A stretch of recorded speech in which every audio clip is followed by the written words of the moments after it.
Assalamualaikum warahmatullahi wabarakatuh. Salam sehat, salam presisi. Ya, sahabat Rusari, kembali lagi di Ngopi Rusari, ngobrol pagi di Rumah Sakit Polri. Ya, perjalanan kita sampai di Kabidokes Polda Metro. Ya, setelah itu Bapak sekolah lagi, Lemhanas. Berapa lama tadi Pak sekolah? 7 bulan. 7 bulan. Setelah 7 bulan pasti udah dapat penempatan lagi nih. Kita tanya lagi Bapak. Lanjutnya gimana Pak? Ya, jadi setelah 7 bulan sekolah Lemhanas, kita bersama dengan teman-teman yang hebat juga. Salah satunya mantan Panglima TNI Pak Laksamana Yudo, kemudian mantan Kasat Jenderal Dudung Abdurrahman. Ya, saya jadi temannya aja merasa sudah senang sekali. Itu Bapak masih kombes ya? Pangkatnya masih kombes ya di situ ya? Ketemunya sama jenderal-jenderal ya? Bukan, beliaunya juga kombes. Kalau saat ini beliau sudah jenderal. Enggak, beliaunya sekarang sudah purna. Oh, udah purna. Kemarin kan jadi Panglima TNI, jadi Kasat. Gitu. Ya, singkat cerita, kami penugasan di penempatan di Pusdokes Mabes Polri di Kabidokes Mapta. Jadi Kabidokes Mapta ini memang dulu itu yang menduduki di situ harus sudah pendidikan tinggi. Nah, jadi yang cocok memang saya saat itu. Dan kita merasa senang sekali di Kesmapta ini karena memang kita passionnya itu melayani.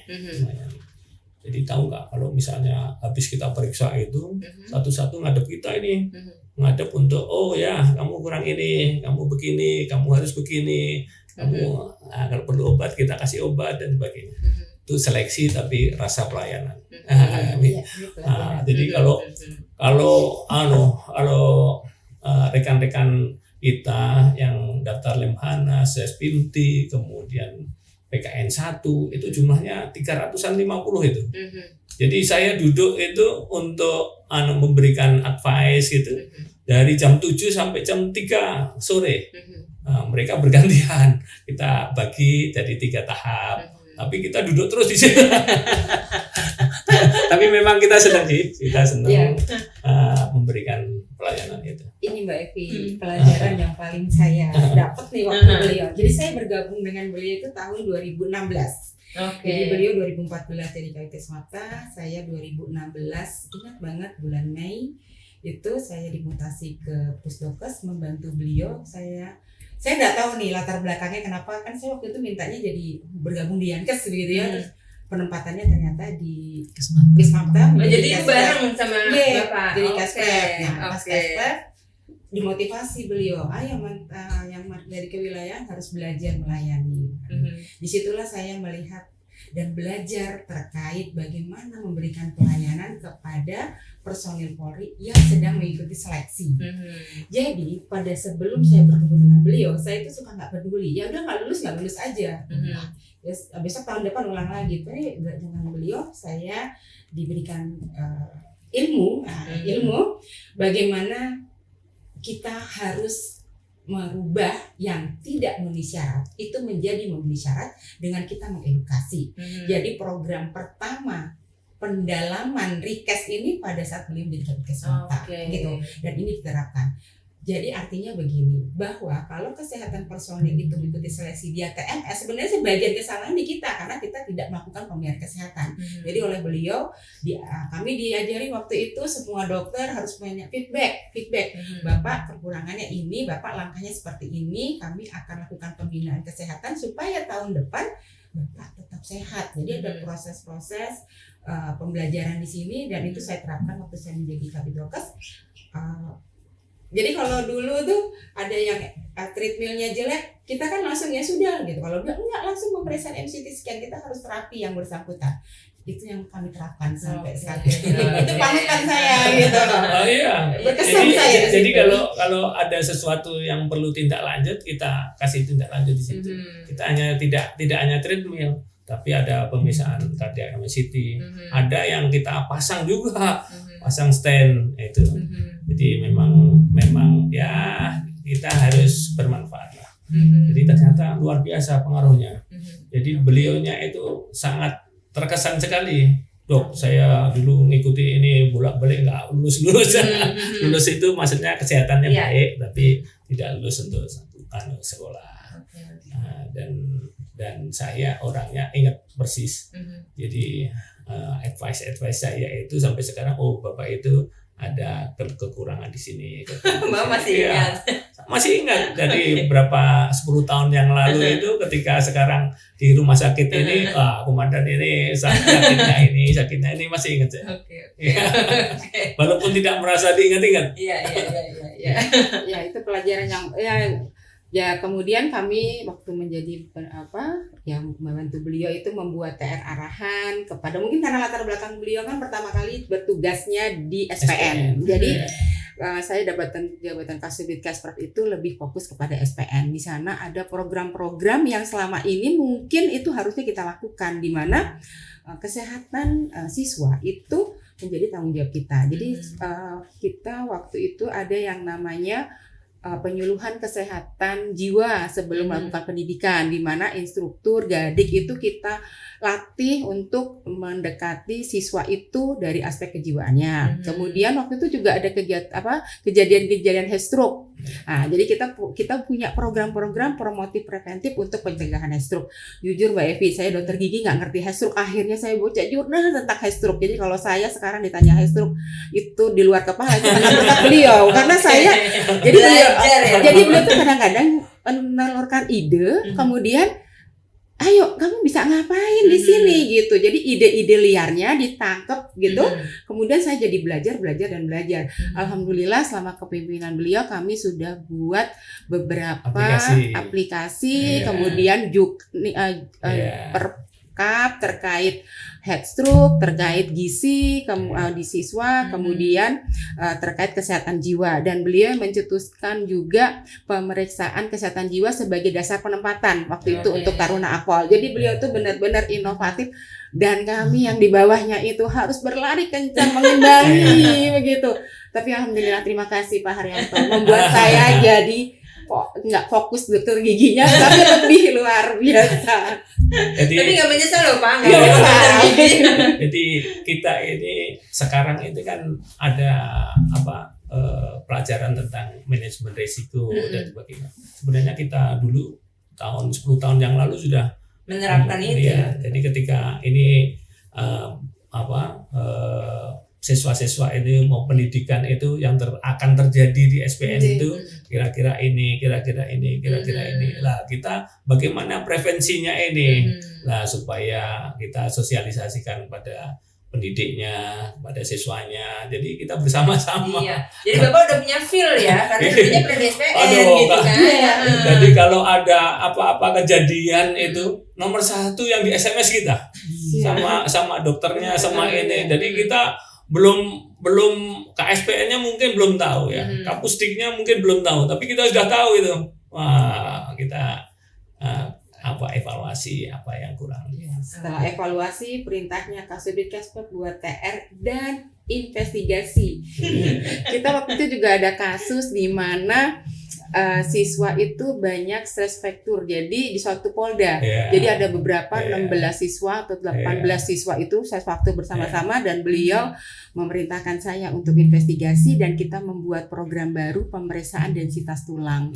Dan alhamdulillah setelah itu tidak ada lagi siswa yang stress fracture. Pokoknya benar-benar inovasi.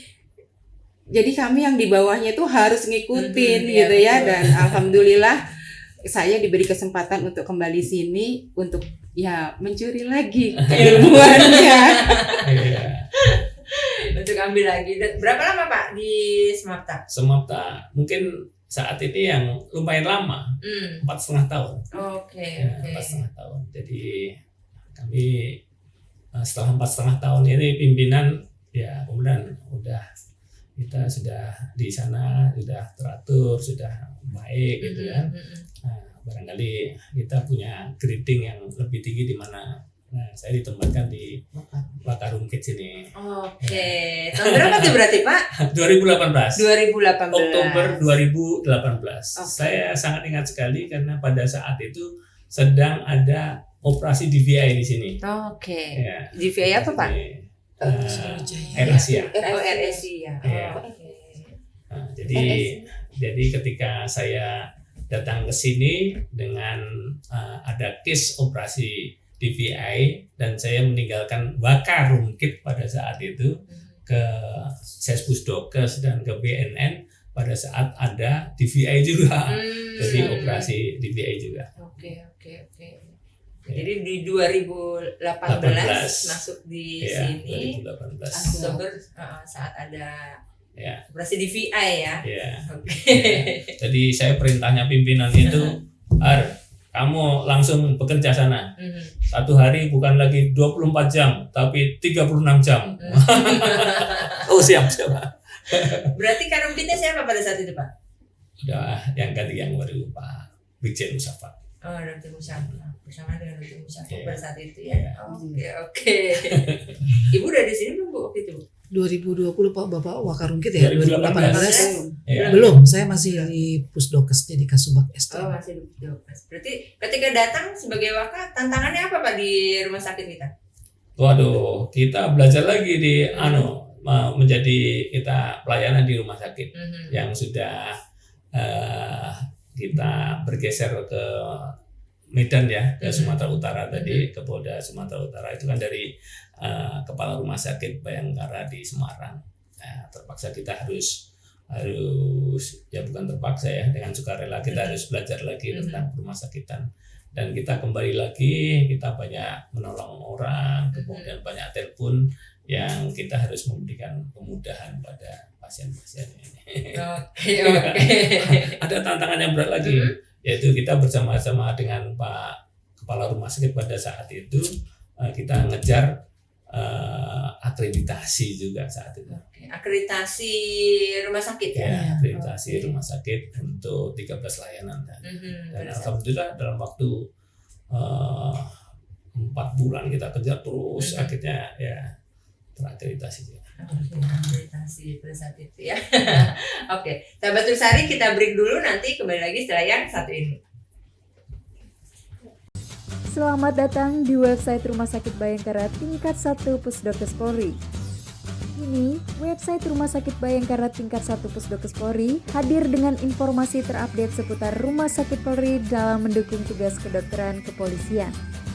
Website Rumah Sakit Polri ini memberikan edukasi dan informasi pelayanan kepada pasien untuk meningkatkan kepercayaan pasien berobat di Rumah Sakit Bayangkara tingkat 1 Pusdokes Polri. Semoga dengan wajah baru, website Rumah Sakit Bayangkara tingkat 1 Pusdokes Polri dapat meningkatkan kualitas pelayanan yang presisi dan paripurna. Website ini dapat dikunjungi di rumahsakitpolrikeramatjati.com.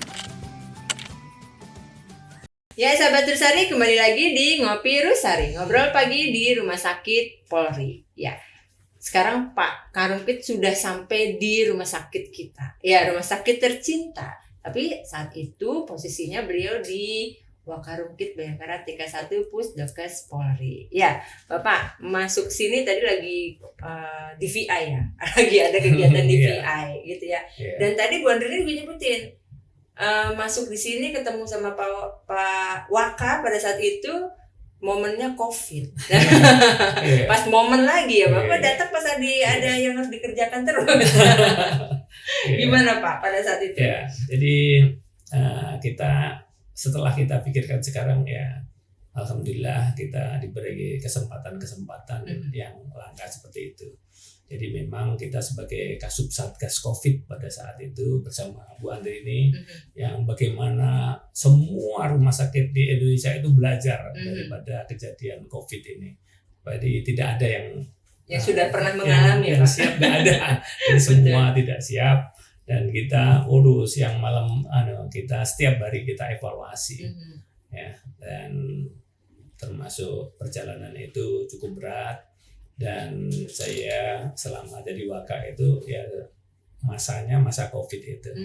Dan kita sebelum selesai COVID kita dipindah menjadi Sespusdokes. Ya. Jadi di Pusdokes pun singkat sekali, hanya 2 minggu. Oh. Jadi hanya 2 minggu baru ya 3-4 kali kita ke sana, kita koordinasi dan sebagainya.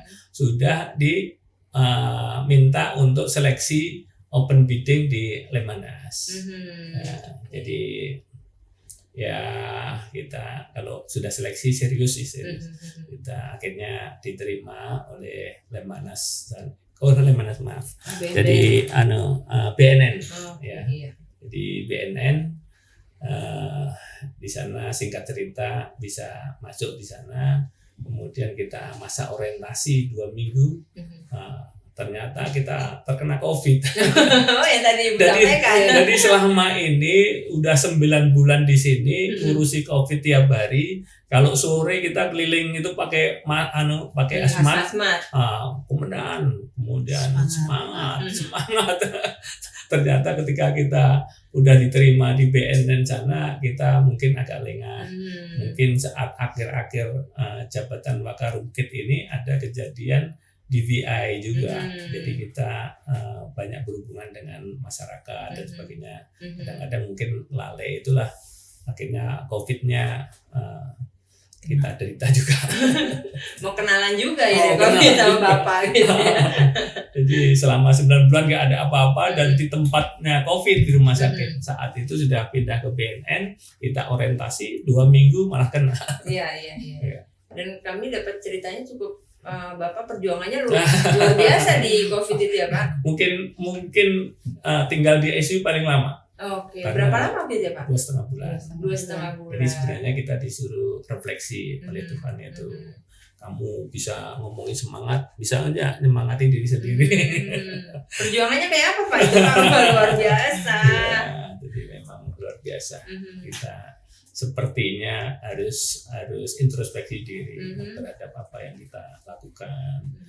Mungkin Tuhan ingin tes juga, nggak tahu juga kita. Iya. Oke. Dan akhirnya setelah berhasil berjuang melawan COVID, jadi udah masuk di BNN sana, sudah dilantik tapi tanpa orang kita datang karena sedang sakit. Gitu. Tetap dilakukan pelantikan ya. Tapi alhamdulillah senior kita banyak membantu sehingga kita tetap dilantik, tetap naik pangkat. Itu kemudian kita mengawali dinas di BNN itu 4 bulan sakit. Karena 2,5 bulan sakit, kemudian penyembuhan.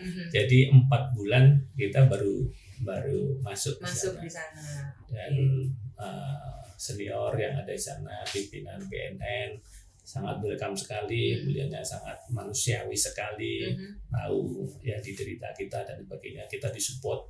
Ya akhirnya kita selama penugasan di BNN selama 1,5 tahun. 1,5 tahun di sana.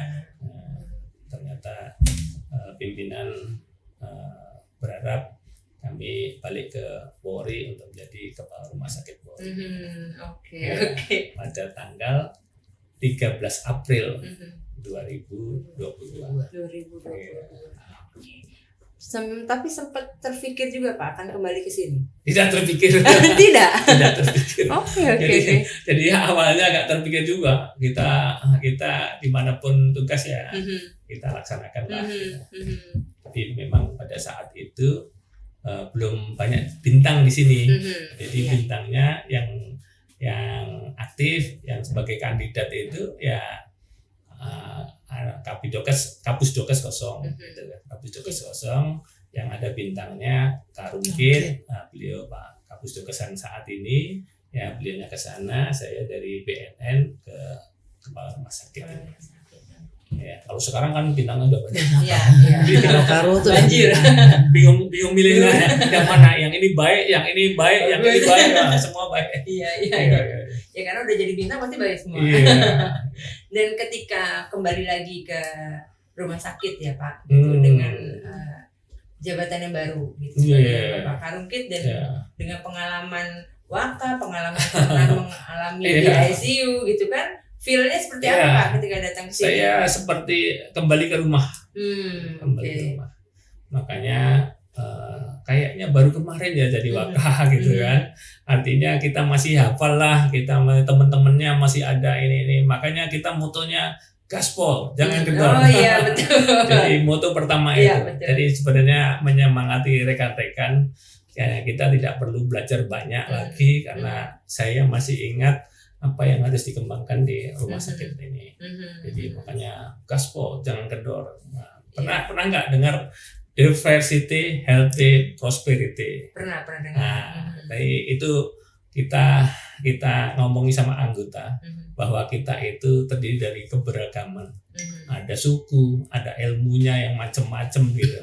Bagaimana healthy-nya ini dari kesehatan itu kita bisa ikut berkontribusi pada prosperity atau kesejahteraan rakyat ini. Nah, kita dorong ini gaspol, jangan kendor. Itu Ya, sebenarnya moto dari pertama situ. Bapak datang tuh emang Gaspol, gaspol, jangan jangan kendor. kendor. Oke. Semangatnya luar biasa, betul. Jadi saat awal sampai mengakhiri ini selalu ada itu gaspol, jangan kendor. Iya. Jadi setiap hari Senin kami selalu mengusahakan untuk mengambil apel dan itu selalu kita sampaikan kepada anggota. Oke. Ketika pertama kali nyampe di sini dengan Bapak kan udah punya bayangan tadi gitu kan. Langkah pertama yang Bapak ambil pada saat itu untuk rumah sakit itu apa? Ya, jadi namanya kalau kita dinas di suatu tempat itu ya, kita sudah tahu, apalagi sudah tahu kita ada 5 program prioritas ya. Jadi itu harus kita realisasikan di awal kita menjabat itu 5 prioritas. Yang pertama itu banyak sekali itu. Yang pertama itu pelayanan kesehatan pada anggota yang paripurna. Kemudian rumah sakit sebagai rumah sakit operasional. Jadi rumah sakit operasional itu bahwa rumah sakit polisi ini tidak hanya di sini saja, tetapi operasional itu ya memangnya rumah sakit ya operasional, tapi yang kita maksudkan operasional itu rumah sakit bisa membantu ya, ada gempa bumi kemarin pas ada vaksinasi di mana itu operasional. Nah, kemudian yankesnya yang pertama itu bagaimana kita memberikan yankes yang paripurna pada anggota, karena pelayanan kesehatan itu termasuk dukungan kita untuk kesejahteraan anggota. Kemudian Kesmapta kita juga mendukung juga. Sebagainya. Kemudian rumah sakit sekarang IT ya, IT-nya, humasnya, kemudian diklatnya, kemudian rumah sakit sebagai sister hospital dari rumah sakit Bayangkara seluruh Indonesia ini, dan rumah sakit sebagai rujukan utama. Ya ternyata 1 tahun kok kayaknya semua udah ya. Ya nanti tahun berikutnya ditingkatkan oleh rekan-rekan sekalian. Dan Bapak udah berapa tahun berarti dari 2022 sampai sekarang? Saya tahunnya bingung, tetapi bulannya ingat. Nah, bulannya 30 bulan. Karena ingat podcastnya kemarin. Akhirnya kalau dibagi 12 ya 2 tahun 6 bulan ya. Karena setiap bulan itu harus kita muncul di podcast. Iya. Di podcastnya awalnya kita hanya targetnya 30 karena 30 bulan. Ternyata kita keterusan gitu. Jadi ternyata lebih dari 30. Iya. episode. Jadi Sekarang bonusnya ini kan khususnya. 31 ini khususnya. Ya. dan khusus didampingi poluan. Ya. Kenapa? Karena 1 September itu Hari Poluan. Itu ada tujuannya seperti itu. Iya. 1 September hari Poluan. Iya. Ini dalam rangka 1 September juga. Iya. Makanya poluan-poluan. Bicara Agustus habis upacara. Jarah. Ibu, ketika Bapak sudah nyampe di sini gitu ya, dengan kebijakan-kebijakan yang diambil gitu ya, menurut Bu Andri ini kan, Bu Andri ini termasuk yang lama dan bekerja bersama Bapak gitu ya. Karya-karya apa aja yang sudah Bapak hasilkan sehingga rumah sakit sekarang sudah jauh ya dari yang sebelumnya. Banyak ya karyanya Pak Karumkit ya. Yang pertama bisa membawa kita akreditasi paripurna, itu ya di atas bimbingan beliau. Kemudian juga banyak inovasi-inovasi yang beliau terapkan di Rumah Sakit Bayangkara ini. Di antaranya ada kita bagaimana mendapatkan pendapatan dari yang tidak biasa gitu kan. Artinya beliau membangun poliklinik presisi di yang sore yang swasta ya. Kemudian juga membangun ruang perawatan Anton 4. Kemudian membangun MOT yang MOT sekarang nih yang kita punya itu mungkin yang paling modern menurut saya di Jakarta ini kali ya mungkin ya itu ya. Kemudian membuat inovasi-inovasi untuk ruang tunggu pasien, membuat koridor supaya kita tuh bisa langsung tembus dari MOT ke ruang perawatan di sana. Betul. Banyak sekali. Dan saya yakin beliau selama Karumkit waktu awal-awalnya jadi beliau menjabat Karumkit pasti ini akan ada perubahan ya. Jadi itulah yang bisa saya rasakan selama saya dari 2019 ya sampai sekarang saya lihat banyak perubahan yang beliau terapkan di rumah sakit ini. Dan Bapak, itu kan banyak sekali perubahannya. Ini sebenarnya biasa-biasa saja. karena beliaunya itu ngomongnya di samping saya. Enggak. Tapi itu bukan hanya perubahan Mbak Evi, tapi beliau juga meninggalkan sesuatu yang berharga buat kita, yaitu di kepemimpinan beliau itu unit diklat kita. Gitu ya. Saya itu pada saat didapat TR Kabak Binbung, saya pikir gini, kira-kira PR apa yang harus saya kerjakan gitu. Karena ingat zaman saya juga enggak tahu, mungkin Allah juga sudah istilahnya jalannya seperti itu. Jadi pada saat saya bergabung dengan beliau menjadi Subdit-Kesprev, itu PR-nya adalah SPN, harus jadi prioritas, dan alhamdulillah sudah selesai kesehatan siswa. Saya sampai sini hari pertama saya nggak disebut tuh Mbak, saya ingat banget. Tapi hari kedua, Tin itu kembangkan unit diklat karena itu sesuai dengan amanah dari Kementerian Kesehatan, di mana tenaga kesehatan kita itu harus terlatih, ya, harus ikut latihan. Kasihan mereka kalau harus bayar mahal. Jadi bagaimana caranya kita kembangkan unit diklat? PR pertama nih Mbak. Yang PR keduanya adalah ternyata Binfung itu ada diklat, jadi ada penelitiannya. Tantangan beliau, gimana caranya supaya akreditasi juga sebagai rumah sakit penelitian. Mohon izin Jenderal, terima kasih atas PR-nya.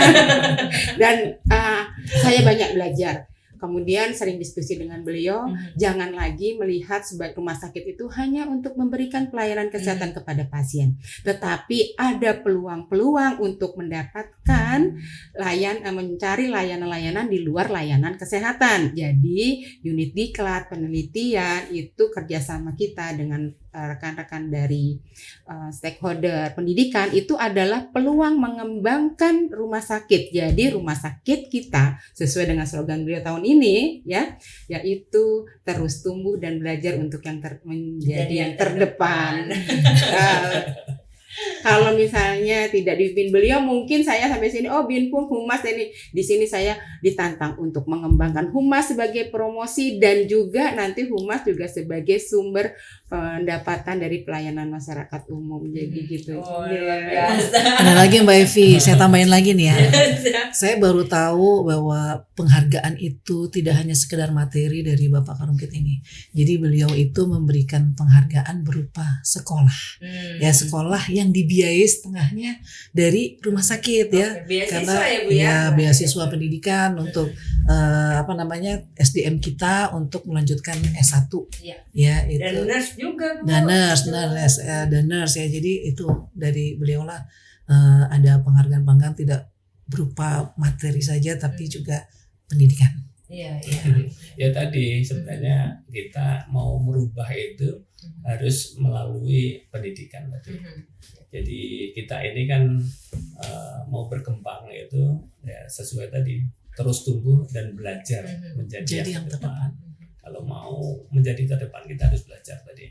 Makanya saya sendiri sebagai kepala rumah sakit itu rela tidak bersama-sama dengan anggota kita ketika kita sekolahkan. Jadi sekarang banyak sekali jadi sekolah yang dari dokter umum menjadi spesialis, dari spesialis menjadi subspesialis. Walaupun tidak bersama saya, nanti bersama dengan pengganti saya, mereka bersama dengan kemampuan yang sudah tinggi. Gitu. Nah, perawat tadi seperti perawat itu kan termasuk ya harus kita pikirkan lah. Mereka itu baru D3. Kalau mau nyari beasiswa dari LPDP tidak berlaku untuk D3. Harus S1 ke S2, S2 ke S3. Ini nggak ada yang mikirin ini. Nah, makanya kita biayai walaupun dia akan lulus 2,5 tahun lagi. Nah, bersama saya itu 2 tahun ini belum lulus beliaunya. Yang anak-anak kita belum lulus, nanti setengah tahun lagi lulus dengan nurse gitu ya, dari D3 ke S1, S1 ke profesi nurse. Nah, jadi barangkali nanti pengganti saya termasuk mendapatkan manfaat daripada kinerja kita itu. Ya, seperti yang tadi Bu Andri bilang, memang memikirkannya bukan yang sekarang aja gitu, yang ke depan gitu ya Bu ya. Jadi walaupun Bapak sudah purna, tapi belum selesai dalam arti manfaatnya dipetikkan nanti gitu ya. 5 tahun ke depan. Betul, manfaatnya dipetikkan nanti. Jadi bahkan bisa 10, 2 tahun, 20 tahun lagi. Iya, betul, manfaatnya. Tahu nggak? Kita melihat bahwa SDM Dokes ini ada waktu-waktu yang kosong atau sedikit SDM-nya. Jadi untuk mengisi ini yang bisa diangkat adalah mereka nanti yang sudah sekolah yang lebih, misalnya subspesialis, misalnya S3. Nah, ini yang bisa menepati di situ. Nah, jadi makanya kita persiapkan sekarang, moga-moga 10-20 tahun lagi yang ada kekosongan SDM tadi bisa terisi oleh mereka. Tidak hanya itu, saya pun juga masih sekolah S2, nemeni teman-teman, nemeni adik-adik yang IPDA, IPTU, itu sekolah magister rumah sakit. Dan Pak Kapus Dokes yang menginisiasi luar biasa. Beliau mengawali bersama-sama dengan IPDA, IPTU, AKP dan sebagainya, magister hukum kesehatan. Tapi semua ditinggal sama Pak Kapus. beliau yang lain belum S2 belum lulus, beliau sudah lulus S3 sama S2-nya. Luar biasa. Siap. Ya, kita harus bangga. Ya, oke. Ada satu yang mau saya tanya Pak, tapi mungkin ini agak khusus gitu ya Pak. Kan ini banyak banget gitu yang harus Bapak pikirkan gitu kan semasa kepemimpinannya Bapak gitu. Di kepala tuh gimana rasanya? Karena perubahannya kan banyak banget ya Bu ya. Ini dilakukan. Nah ini di kepala bisa tidur nggak Pak? Saya pikirnya gitu loh. Saya kesan sama Pak Karumkit ini. Beliau itu tahu sekecil-kecilnya permasalahan di rumah sakit. Jadi kalau misalnya ada pertanyaan apapun ada jawabannya. Bisa jawab. Ya. Kalau cuma ujian Z gampang ya. Bisa dijawab semuanya. Sendiri role modelnya langsung. Iya. Jadi kita sebenarnya diberikan waktu sama Tuhan tuh banyak. Diberikan kesehatan, diberikan macam-macam lah. Alhamdulillah saya sehat. Ketika menjabat ini dari datang jam 7 pagi sampai pulang jam 7 malam. Dan alhamdulillah ini bukan pimpinan yang mengharapkan saya bekerja ini. Kok kayaknya kalau pulang sebelum maghrib itu sebenarnya macet di jalan. Ada manfaatnya. Jadi kita gunakan untuk jalan-jalan. Jadi rumah sakit ini yang pertama harus meningkatkan mutu dan keselamatan pasien. Ini ujungnya di rumah sakit. Jadi mutunya harus baik, pasiennya harus selamat. Bagaimana kita memanfaatkan waktu untuk meningkatkan mutu dan keselamatan pasien. Jadi kadang-kadang di mobil saya itu ada kertas inilah. Jadi kalau ingat ini ya udah ditulis aja. Ingat ini ditulis aja. Strategi Bapak itu benar-benar. Jadi kalau ditulis apa ya kemarin? Kita kan sudah pikul-pikulan juga. Jadi sebenarnya kita enjoy aja jalan-jalan di rumah sakit, lihat ini, lihat itu dan sebagainya, itu nggak ada paksaan, nggak ada ini. Karena tadi keselamatan pasien nomor 1, peningkatan mutu nomor 1 juga gitu kan. Jadi dengan adanya kita langsung turun ke bawah, ternyata alhamdulillah selama kami menjabat ini tidak ada ya kasus-kasus yang berhubungan dengan keselamatan pasien, komplain yang sampai mengganggu kinerja kita.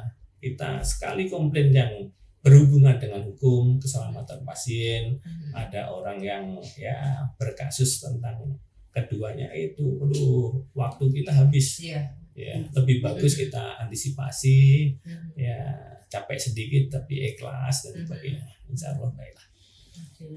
Akhirnya perjalanan panjang sudah dilalui sampai kita di Rumah Sakit Bayangkara tingkat 1 Pusdokes Polri. Karya-karya sudah dihasilkan oleh Bapak Karumkit, gitu ya.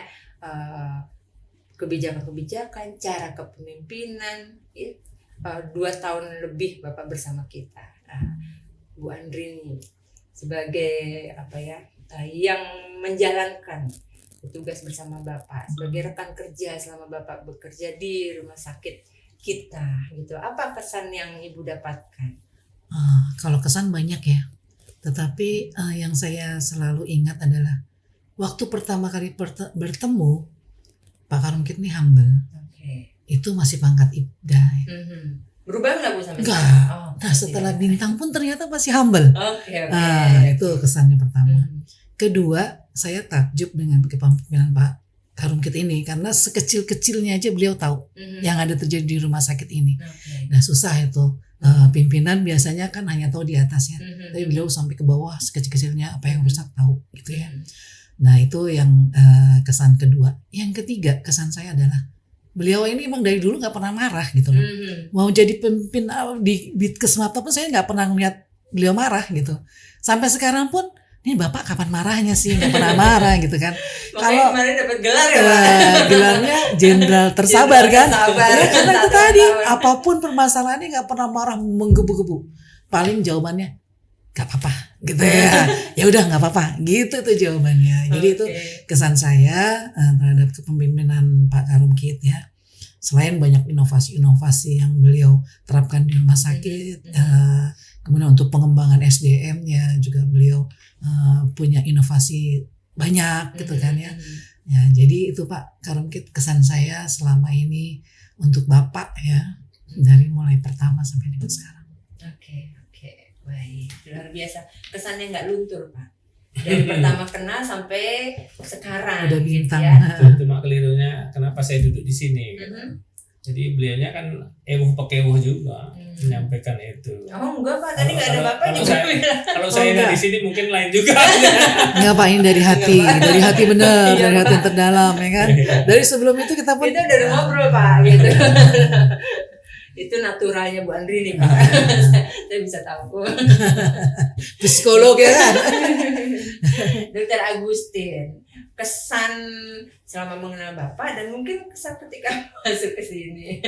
Ada Bapak. Iya, terima kasih Mbak Evi. Jadi kesan pertama waktu pertama kali ketemu itu adalah ini senior yang ngayomin, yang membuat hati itu ayem ya kalau orang Jawa, karena ketemunya di Jogja kan, adem, ayem, santai gitu.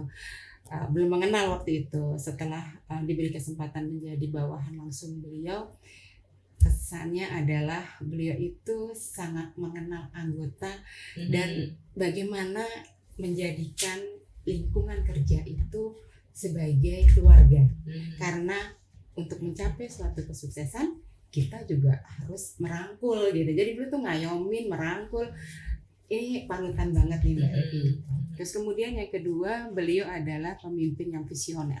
Selalu ada ide-ide yang kita nggak kepikiran, tiba-tiba dicetuskan dan kemudian dijalankan. Nah ini kan jarang ya, kadang-kadang kan pemimpin yang ide-ide aja. Dan lebih hebatnya lagi, beliau pada saat kami kesulitan, beliau turun langsung. Jadi adaptif, ditanya kesulitannya apa. Jadi bukan hanya pemimpin yang visioner, tapi juga pemimpin yang adaptif. Jadi adaptasinya ke kami itu, dan kemudian yaitu setiap kami mencapai sesuatu keberhasilan, beliau kasih reward. Reward itu kan bukan hanya kemudian materi, tetapi kata-kata terima kasih. Itu sudah gitu. Jadi bagi saya pemimpin yang luar biasa. Iya. Karena ucapan terima kasih dari pemimpin itu berarti banget ya, Bu. Iya. Berarti beliau menghargai. Iya, nah, jadi banyak ilmu beliau, cara-cara beliau dalam memimpin yang mewarnai kepemimpinan saya setelah ketemu sama beliau. Oke. Terima kasih dan mudah-mudahan kedepannya tetap menjadi panutan dan konsultan. Saya sebenarnya kesan itu pengen kesan yang jelek-jelek gitu. Sehingga bisa saya perbaiki. Kalau kesan yang seperti ya muka-muka benar gitu kan, tapi kan itu kalau nggak benar ya saya termasuk disesatkan. Karena faktanya seperti itu. Jadi masih ada lagi loh. Sampai ini loh, Pak. Ibu-ibu ini sampai nggak tahan tadi ceritanya tuh nahan. Iya kan. Saking terharunya. Banyak itu yang kalau misalnya kita purna tugas, Bapak sendiri yang melepas itu kan. Iya betul. Karungkit kan, Ya, oke. itu kekeluargaan. Terus ada lagi makan bersama di hari Jumat. Karungkit juga. Itu. Pendekatannya bahkan sampai pejabat, nggak cuma pejabat, ulang tahun pun Bapak ikut merayakan loh. Iya, orang Ya, datang kue dikasih gitu kan, itu loh. Itu sejak dulu. Iya makanya. Nah, jadi tipe Turun Pak, saya dengar beritanya Dr. Agustin juga begitu di ruangan. Iya, jadi pada saat itu saya di Kesmapta itu tiba semua gini. Ulang tahunnya bareng ya bulan Agustus. Saya pikir ya sudah, jadi saya patokan saya kalau Pak Karungkit itu ulang tahunnya di hari Senin, maka 2 minggu berikutnya pasti saya dapat kejutan dari dia. Karena perbedaannya cuma 2 minggu. Jujur itu yang membuat saya merubah kepemimpinan saya, adopsi Bapak, bagaimana caranya membangun keluarga di lingkungan kerja dengan cara memberikan perhatian. sebenarnya itu kan hidup kita itu kan dalam lingkungan keluarga kecil, keluarga besar ya. Kita selalu di situ. Kalau kita di rumah ya kita membangun keluarga kita yang bagus, di kantor juga gitu, sehingga kita itu tidak berangkat ke kantor itu tidak ada paksaan, aduh males lah ke kantor. Jadi ada sesuatu yang pindah dari keluarga di rumah ke keluarga kantor. Sebenarnya Itu kan fakta kan Mbak, saya ucapkan kan.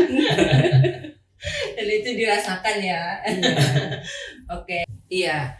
Jadi sekarang terakhir Pak, pesan Bapak untuk kami di sini dan juga mungkin penerus nanti gitu ya ke depannya, itu apa yang ingin Bapak sampaikan kepada kami? ini pesan, ini berat ini. Artinya pesan yang diberikan pada generasi setelahnya. Jadi nomor 1 itu ya saya merasa yakin sekali generasi yang akan datang itu lebih hebat daripada generasi sebelumnya, karena generasi yang akan datang itu bisa bercermin, bisa mengevaluasi dari kinerja generasi sebelumnya. Jadi saya yakin setiap masa itu ada orangnya dan setiap orang punya masa tersendiri. Jadi kami masanya sudah barangkali sudah mau lewat gitu kan untuk di rumah sakit ini. Tapi rekan-rekan kita, adik-adik kita mempunyai masa yang nanti mereka akan duduk di sini. Pesan terakhir, no point to return. Menurut saya nanti, tapi bisa dibelokkan juga nantinya. Jadi saya pikir udah bagus jalannya ke depan, sudah lurus ya. Maka jangan berbalik lagi, karena berbalik ini akan menghambat waktu dan sebagainya. Ke depan sudah jelas tantangannya banyak juga. Jadi itu harus dihadapi, dan kami bisanya mendoakan supaya lebih baik daripada generasi-generasi kita sebelum-sebelumnya ini. Saya yakin itu, dan junior-junior kita hebat-hebat. Baik Dr. Agustin, Bu Andrini, terima kasih sudah menemani kami di sini, gitu ya. Pada Bapak Karungkit, izinkan kami menyampaikan penghargaan yang sedalam-dalamnya kepada Bapak selaku Karungkit Bayangkara tingkat 1 Pusdokes Polri. di bawah kepemimpinan Bapak bukan hanya deretan hari yang berlalu, tapi rangkaian karya yang penuh dedikasi, keikhlasan di sana, kemudian pengabdian yang tiada henti, gitu ya. Bapak sudah menorehkan banyak peninggalan buat kami, gitu, begitu indah, sehingga membawa rumah sakit kita menjadi mudah-mudahan terus menuju menjadi yang terdepan. Amin. Gitu ya, setiap langkah yang diambil mudah-mudahan membawa hikmah dan membawa manfaat untuk banyak orang. Amin. Ya, sahabat Trusari, sudah banyak sejarah yang kita tuliskan pada hari ini, sejarah yang bersifat digitalisasi yang bisa kita lihat kapanpun, ya, dan banyak pelajaran yang bisa diambil dari percakapan kita hari ini. Ya, buat sahabat Trusari yang selalu ingin mendapatkan informasi yang menarik dari kami di Rumah Sakit Bayangkara, bisa langsung cek YouTube-nya di YouTube Rumah Sakit Polri Kramat Jati. Jangan lupa like, subscribe, dan komen terhadap isi materinya. Baik, terima kasih atas perhatiannya. Wassalamualaikum warahmatullahi wabarakatuh. Salam sehat, salam presisi.